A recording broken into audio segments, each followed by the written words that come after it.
അതെ. നല്ല കുറച്ച് കിടുക്കാച്ചിയ മണ്ടൻ ബജിമുളക് കിട്ടിയിട്ടുണ്ട് കേട്ടോ. ഇതിൻ്റെ കൂടെ നല്ല എരിവുള്ള മുളകും കൂടി ഉണ്ട്. അപ്പോൾ ഈ ഒരു മുളകുകൾ രണ്ടും കൂടി വെച്ചിട്ട് നമ്മൾ സ്റ്റഫ്ഡ് ആയിട്ടുള്ളൊരു ബജി ഉണ്ടാക്കാൻ പോവാണ്.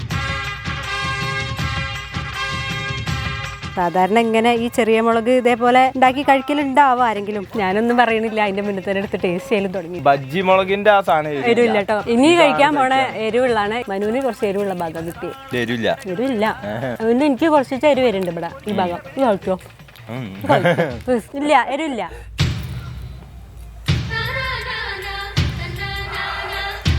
കഴിക്കടാ, പുള്ളി കഴിക്കേ, പുള്ളി കഴിച്ചതേ. ഇത് അത്യാവശ്യം എരിവുണ്ട് കേട്ടോ. ആ അരി എടുത്ത് കളഞ്ഞിട്ട് ഇതിന്റെ ഈ ഒരു മുക്ക് ഭാഗം എത്തിയപ്പോഴേക്ക് എരിവുണ്ട്. അപ്പൊ പുതിയൊരു വീഡിയോ ആയിട്ട് വേഗം വരാം. അതുവരെ എല്ലാവർക്കും അവിടുന്ന്